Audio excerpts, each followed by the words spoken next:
everyone, welcome to cropstop.com. In this episode I want to share another technique with you. Tonight we're going to be using one of the new folders that are out by Crafts2You that is only carried exclusively by cropstop.com. The one I'm going to use tonight is Happy Birthday. It's pretty cool because it's got polka dots on the bottom and then the Happy Birthday salutation is right in the center. Now, of course, you could do a lot of other things with this besides birthday. You could always cover that with the birthday, but that's another time. Let's get busy and make this card. Now, here's the folder we're going to use. It is really a cool one because on the bottom it's got like the dots. In the center it already has your happy birthday wish. And then the top it leaves all kinds of openings. You put flowers here. We're actually going to do the butterflies. So I just used a piece of Coredination paper. I love that bluish teal color. I don't know what it really is called, but I just love it. And I'm going to stick it through my Cuttlebug. And again, you use your A plate, one B plate, put your folder in there, the second B plate, and then you simply run it through your Cuttlebug. You will see that these embossing folders are wonderful. They're just as good as the Cuttlebug ones. And here, let's see what this looks like. Oh, wow. I hope you can see that on film. How it's really, really nice embossed there. Really good embossing. Now, the next thing we're going to do is to trim this down, and we're going to sand it so you can see the second color on this card. Now that it's embossed, I just get these sanding blocks at the hardware store, but you can use those fingernail files that people use on the artificial fingernails or any soft. You don't want real, I think it's just we want a fine grain, I guess it's called on these. Anyway, you're going to go ahead and sand it. I do a circular motion. Can you kind of see what that's doing there? We'll just get it over on this side. And then I always have a little towel, paper towel, piece of cheesecloth to kind of get all the little fibers off of there. So let's wipe that off a bit. Oh yeah, that looks really good. There we go. Isn't that cool? So you see the two tones now, so I don't have to do anything else to this, but I have another really cool technique I want to show you. Well, let's go ahead first and connect this on here to the front of our card. Now I'm going to use some of our ribbon. It's got this little white stitching on here. Now before I found this white stitching ribbon, I used to get just paper and then I would use a white pen and make my own little stitching, but this sure does make it a lot easier. And it's kind of cool to have real ribbon on there.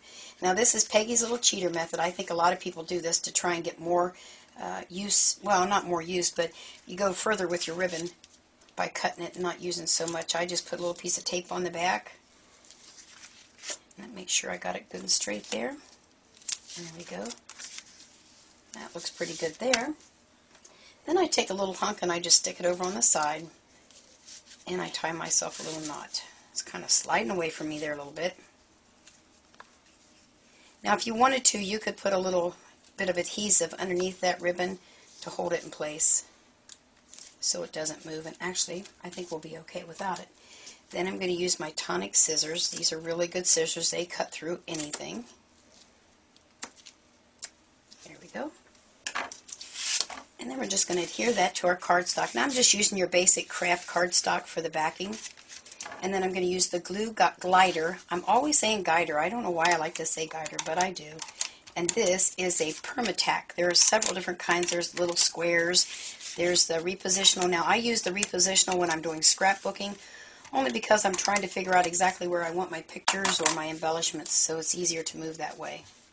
So let's just stick that right down there on the front like so.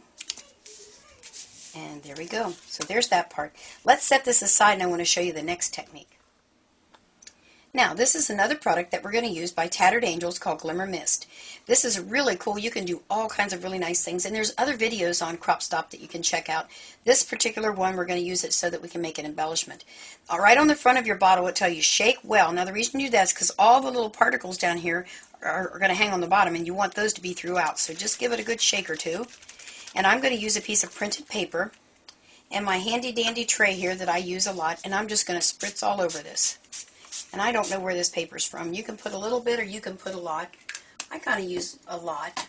But then where there's glops of it, I don't know if you can see those or not, there's kind of globs on there. I kind of blot those a little bit. There we go. That's looking pretty cool. Now you can let this dry on its own, but what I'd like to do is to take it over here and dry it with the heat gun just so we can move along in the video. So I'll be right back. Now I'm just going to use my little heat gun here to heat this up a little bit to dry it faster.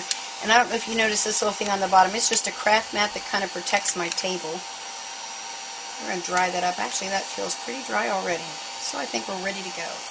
Turn that off and set it to the side. The next thing I'm going to do is to use some of my Martha Stewart punches. We're going to use two different ones. This is the bigger, not the biggest, because she now has this really awesome big one. You got to check it out. And then the one with the two baby ones on there.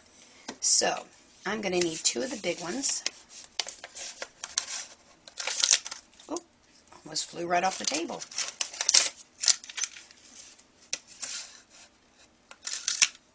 There's that one. There we go. And then we'll use this other one.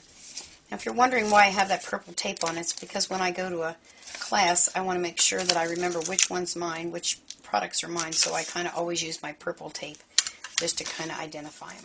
So, there we go. There's all of our little butterflies. Just scoot those over on here. Now, we're going to go ahead and bring our card front back in. Well, I've gone ahead and put a couple of the butterflies on there, but I wanted to show you how I adhered those on here. I use Zot's Single Small Clear Adhesive Dots. You can also get these at Crop Stop. They are really cool. I don't know if you've ever seen these or not. They were new to me, but it's really neat because they come with two pieces of plastic. You pull one off, and you just stick your little butterfly right on there. Peel him off, and we're going to stick him right there. Now, the little ones, I used my Zig two-way pin because it was a little bit too hard to get that little dot on the back of there. And I think I'll put another one about here. And I went ahead and I glued on these little jewels, I call them blings, that I also got from Crop Stop. And there's your card. Totally done. Well, that's it for today. I appreciate you stopping by. I hope you enjoyed it, and please stop back again. Have a great day. Bye.